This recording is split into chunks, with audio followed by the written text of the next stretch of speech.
നിങ്ങളുടെ favourite shows ഇനി ഒരിക്കലും മിസ്സാവില്ല. ഇപ്പോൾ C5 കാണും നിങ്ങളുടെ ഫേവറേറ്റ് ഷോസ് തികച്ചും സൗജന്യമായി. ആദ്യം വിട്ടുപോവാൻ അവളും തയ്യാറാവില്ല. അപ്പൊ പിന്നെ എന്ത് ചെയ്യാനാ? ഇവിടെയും ഹരിയുടെ കാര്യം അങ്ങനെ തന്നെയാ. കല്യാണക്കാര്യം പറയുമ്പോ മുഴുവനും അവ ഒഴിഞ്ഞു മാറുന്നത് കല്യാണിയുടെ കാര്യം പറഞ്ഞിട്ടാ. അമ്മയ്ക്ക് മനസ്സിലായില്ലേ?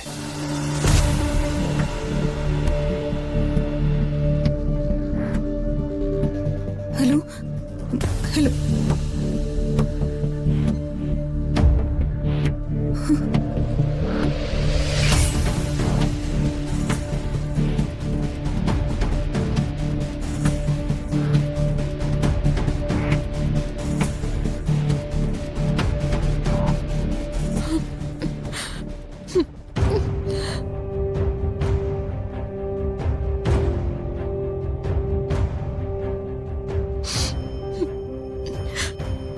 എന്ത് പറ്റി ലക്ഷ്മി? എന്തിനാ കരയുന്നത്?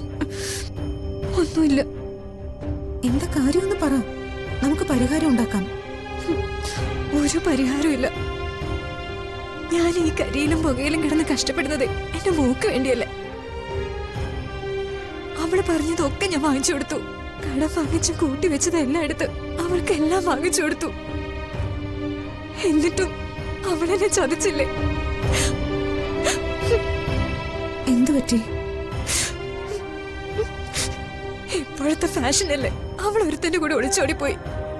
അവക്ക് എന്നോടൊന്ന് പറയാലോ, എനിക്കൊരാൾ ഇഷ്ടമാണ്, ഞങ്ങളുടെ കല്യാണം നടത്തി തരണോന്ന്. നമ്മളൊക്കെ മണ്ടന്മാരാ. നമ്മളെ വെറുതെ മക്കളെങ്ങനെ സ്നേഹിച്ചുകൊണ്ടിരിക്കും. പോയിട്ട് ഇതുവരെ ഒന്ന് വിളിച്ചിട്ട് പോലുമില്ല.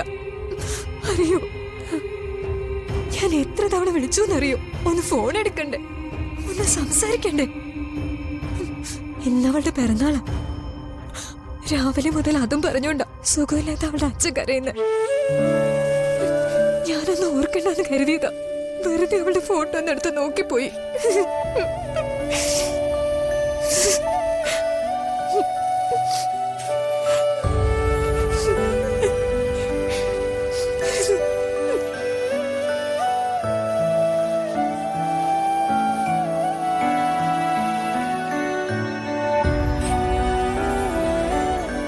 ഫോട്ടോ ജീവനയക്കാം.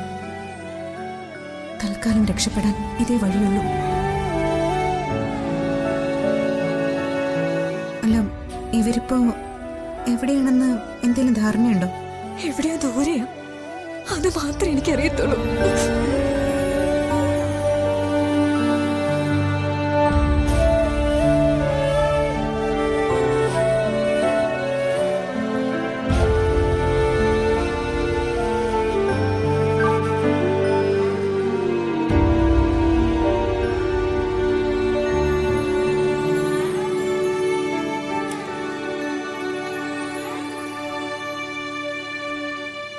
ലക്ഷ്മി,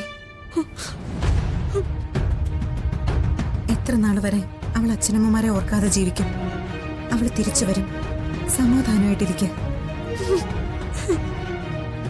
പറ്റുന്നില്ലെങ്കിൽ ഇന്നിനി ലക്ഷ്മി ജോലി എടുക്കണ്ട, അതുകൂടി ഞാൻ ചെയ്യാം.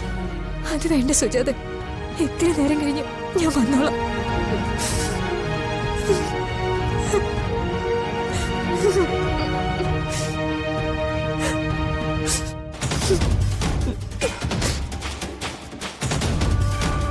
ഈശ്വര, എന്നോട് ക്ഷമിക്കണേ. തൽക്കാലം ജീവനെ അടക്കി നിർത്താൻ എനിക്ക് വേറെ മാർഗമില്ല. ഈ ഫോട്ടോ അവൻ അയച്ചു കൊടുക്കും. ഇവിടെ അവൻ ഒരിക്കലും കണ്ടെത്തില്ല.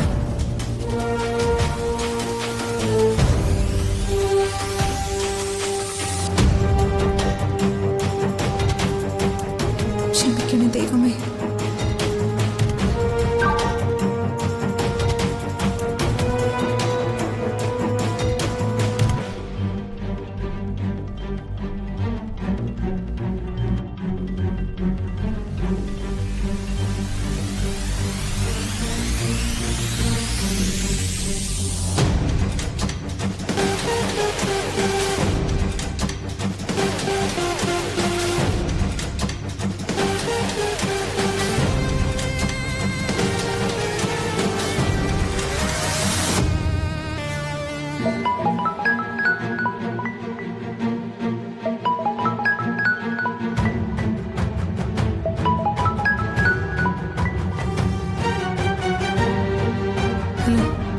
ഇതാണോ അമ്മ എൻ്റെ ഭാര്യ? അതെ മോനെ. താങ്ക്സ് അമ്മേ. ജീവനോടെ ഇല്ലെങ്കിലും എനിക്ക് ഇങ്ങനെയെങ്കിലും കാണാലോ. ഈ ഒരു ഫോട്ടോ മാത്രമേ അമ്മയുടെ കയ്യിലുള്ളൂ? മോനെ ഇപ്പൊ ഇത്രേ കണ്ടുള്ളൂ. മോനെ ഇവിടെ നല്ല തിരക്കാണ്, ഞാൻ പിന്നെ വിളിച്ചാൽ മതിയോ? മതിയമ്മേ. അമ്മ ഫോൺ വെച്ചോ.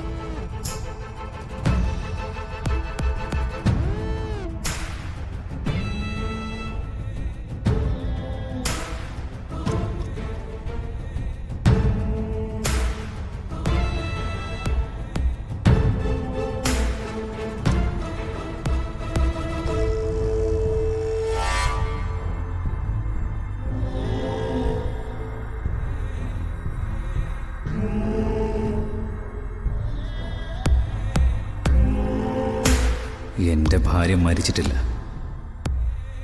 ഇതാണ് എൻ്റെ ഭാര്യയെങ്കിൽ അവളെ ഞാൻ കണ്ടെത്തും. അമ്മയുടെ മുമ്പിൽ ഞാൻ കൊണ്ടുപോയി നിർത്തും.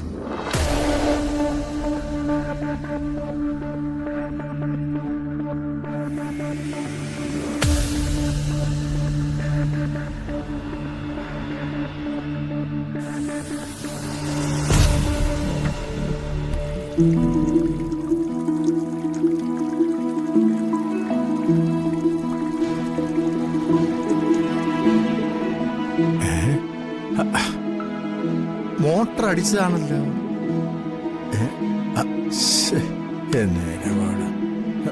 ആ സുജാതെ, ആ അല്ല, ഇന്ന് വന്ന പയ്യന്റെ കാര്യം എന്തായി? അത് നടക്കില്ല രാമകൃഷ്ണേട്ട. അയ്യോ, അതെന്തു പറ്റി? വിവാഹം കഴിക്കുകയാണെങ്കിൽ അവള് ഭർത്താവിന്റെ വീട്ടിലേക്ക് ചെല്ലുമ്പോൾ ആദ്യം കൂടെ ഉണ്ടാവണമെന്ന് അവള് വാശി പിടിച്ചു. ഓ, ആർക്കാ അങ്ങനെ ഒരു കാര്യം സമ്മതിച്ചു കൊടുക്കാൻ പറ്റുക? ആദിക്കും പത്മയ്ക്കും പരസ്പരം പിരിയാൻ പറ്റുമെന്ന് തോന്നുന്നില്ല. ആദിയെ വിട്ടുപോവാൻ അവളും തയ്യാറാവില്ല. അപ്പൊ പിന്നെ എന്ത് ചെയ്യാന്?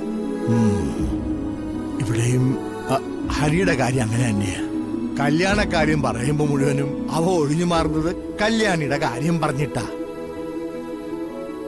കല്യാണിയെ മോളെ പോലെ കാണുന്ന ഒരാള് ജീവിതത്തിലേക്ക് വരട്ടേന്ന അവൻ പറയുന്നത്. സുജാതെ, ഇതിനൊരു പരിഹാരം നമ്മൾ ആഗ്രഹിച്ച കാര്യം നടത്തുക എന്നുള്ളതാ. ശരിയല്ലേ? ഹരിയും ടീച്ചറും വിവാഹം കഴിക്കുകയാണെങ്കിൽ സന്തോഷത്തോടെ ആദിയെയും കല്യാണിയും അവർ മക്കളായിട്ട് സ്വീകരിക്കും. ശരിയല്ലേ? ഡൗൺലോഡ് ചെയ്യൂ C5 ആപ്പ്. കാണൂ എല്ലാ എപ്പിസോഡുകളും സൗജന്യമായി.